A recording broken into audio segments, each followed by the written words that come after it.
घरोंडा के गांव कैमला में कृषि विभाग के कर्मचारियों के साथ मारपीट का मामला सामने आया है।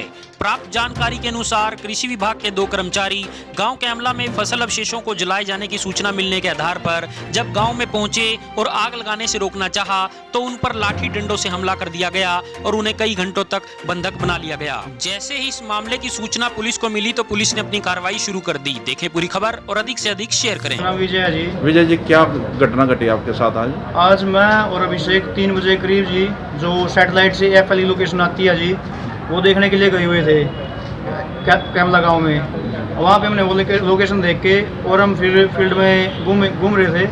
हमारी फील्ड की ड्यूटी होती है, वो आग लगा रहा था। हमने उसको जाकर रोका, भाई आग मत लगा, कानूनी कार्रवाई हो सकती है आपके खिलाफ। तो उसने हमारे साथ गाली गलौज की और अपने भाई को बुला लिया और उसके भाई ने और 2 अन्य ने मिलके हमारे ऊपर आते ही ईंटों और धारदार हथियार जिसमें दराती थी उससे हमला किया। और मेरे पास बैग था जिसमें कि एग्रीकल्चर डिपार्टमेंट की चालान बुक थी और उसमें कुछ नगद था 4000 रुपये। और उसमें जी एक क्रॉप कटिंग एक्सपेरिमेंट चलता है एग्रीकल्चर डिपार्टमेंट का, उसके सारे डाटा था और उसमें कुछ और ज़रूरी दस्तावेज थे। उन्होंने वो सारा कुछ जला दिया आग में डाल के और हमारे साथ मारपीट की, जिसमें मेरे सिर पे, मुंह पे, कमर में और हाथ में चोट लग गई है। और अभिषेक के विषय उन्होंने गला दबाने की कोशिश की और उसके साथ मारपीट की। और उसके बाद मेरा उन्होंने फ़ोन तोड़ दिया, क्योंकि जिस टाइम वो आग लगा रहा था मैंने उसके अपने फ़ोन में रिकॉर्डिंग की थी कि ये आग लगा रहा है। तो उन्होंने मेरा फ़ोन तोड़ दिया और उसके बाद हमें लगभग 1 घंटे तक बंधक बना के रखा गया। उनके वहीं पर ट्यूबवेल था कोई पोल्ट्री फार्म के पास, वहाँ पे 1 घंटे तक हमें बंधक बना के रखा गया। गाली गलौज करी और हमारे साथ मारपीट हुई, काफ़ी मारपीट की। तो अधिकारियों को आपने सूचना कैसे दी? अधिकारियों को जी उन्होंने हम सही सब गाली गलौज कर रहे, हमने बोला कि हमारे अधिकारियों से बात कर लो आप। तो उन्होंने BO साहब के पास हमारे पास से नंबर लेके BO साहब के पास अपने फ़ोन से फ़ोन किया और BO साहब से बात की। BO साहब से उन्होंने गाली गलौज की काफ़ी। और उसके बाद BO साहब ने फ़ोन काट दिया। उन्होंने दोबारा BO साहब ने फ़ोन किया तो उन्होंने फ़ोन नहीं उठाया। उसके बाद फिर कुछ और ज़िम्मेदार आ गए वहाँ पे, उन्होंने उनको समझाया और हमने उनके साथ मतलब बातचीत करके किसी तरीके से हम वहाँ से निकल गए, उनकी मिन्नतें करके किसी तरीके से निकल गया वहाँ से। उसके बाद फिर हम डिपार्टमेंट में आए और हमारे जो कार्रवाई है वो चल रही है अभी। तो आपको कहाँ चोट लगी है? मेरे सिर पे चोट है जी, काफ़ी चोट है सिर में, एक दो जगह से फूटा हुआ है और कुछ अंदरूनी घूम चोट है। सर मेरे मुंह पे चोट है, ये यहाँ पे कान के पास यहाँ पे चोट है सर, गर्दन में सर उन्होंने ईंट मारी हुई है, यहाँ पे घूम चोट है सर, ये यहाँ पे दराती मारी हुई है, मुंह पे यहाँ पे दराती है सर ये, और यहाँ पे पीछे ईंट मारी हुई है, हाथ पे कमर में ईंट मारी हुई है सर, उन्होंने ईंट और कोनियों से लगा रखा है जी कमर में। पुलिस को सूचना दे दी आपने? हाँ जी, पुलिस को सूचना दे दी थी, पुलिस अपना काम करेगी।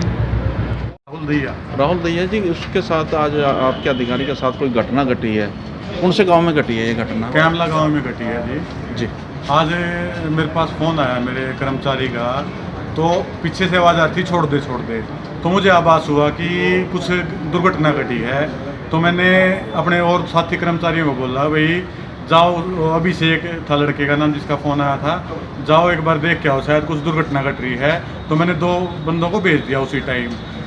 10 मिनट के बाद मेरे पास फ़ोन आया जमींदार के फ़ोन से, वो फ़ोन मैंने नहीं उठाया। उसके बाद मेरे कर्मचारी के फ़ोन से फ़ोन आया, भाई BO साहब नहीं बोला उसने मतलब बुरी बात बोली, हमने आपके बंदे तो पकड़ के बिठा रखे हैं, इनकी तसल्ली हम करने लग रहे हैं, आप आ जाओ, आपकी भी तसल्ली हम कर देंगे। तो मतलब जैसे हमारी ड्यूटी लगी हुई है फसल अवशेष ना जलाने के लिए, तो इसलिए ये गए हुए थे। हमारी RSEC से लोकेशन आती हैं, तो एक कैमले की लोकेशन आई हुई थी कल की, तो उस लोकेशन को ट्रेस करने के लिए ये लोग गए थे। तो ट्रेस तो कर ली इन्होंने लोकेशन, उसके बाद ये फील्ड में घूम ही रहे थे, भाई कहीं और आग ना लग रही हो। तो उस दौरान उन्होंने वो आग लानी उन्होंने स्टार्ट ही की थी। स्टार्ट करते ही इन्होंने कहा भी रुक जाओ ना, आग ना लगाओ। तो उसने तुरंत अपने भाई को फ़ोन किया, उसके भाई ने पिटाई स्टार्ट कर दी। उसके बाद फिर वो 4 जने हो गए, उन चारों ने इनके साथ मार पिटाई की। उसके बाद मैंने इस दौरान ही SHO साहब को फ़ोन कर दिया था, अपने उच्च अधिकारियों को फ़ोन कर दिया था। तो उच्च अधिकारियों ने कहा भी आप जाओ पुलिस के साथ और अपने जो कार्रवाई बनती है करो। लेकिन मैंने SHO साहब को नंबर दे दिया। SHO साहब ने उनको फ़ोन किया, मेरे जानकार हैं जमींदार, वहाँ मैंने उनको फ़ोन किया, माँ जी ऐसे मेरे बंदे बिठा रखे हैं आपके वहाँ, तो आप उनको छुड़वा दो। तो उसने भी मतलब फ़ोन किया नहीं किया, इस दौरान ये छूट के मतलब वहाँ से चल चुके थे, कैसे छूटे इनको पता है। नहीं, कहाँ पे बिठाए थे? खेत में बिठाए थे या ही- ट्यूबवेल पे? खेत में, ट्यूबवेल पे जी। ट्यूबवेल पे हाँ बिठाए। जी, खेत में। बंदर तो नहीं बनाए कमरे में कोई? कमरे में तो बंदक नहीं बनाया। मार पिटाई की? मार पिटाई कर रखी है, ईंट मार रखी है सिर में, दाती से, धारदार हथियार से, हाथ पे, मुंह पे, सिर में कर रखा है। तो मेडिकल करवा दिया? मेडिकल करवा दिया, तो थाने में शिकायत दे दी? थाने में शिकायत दे दी।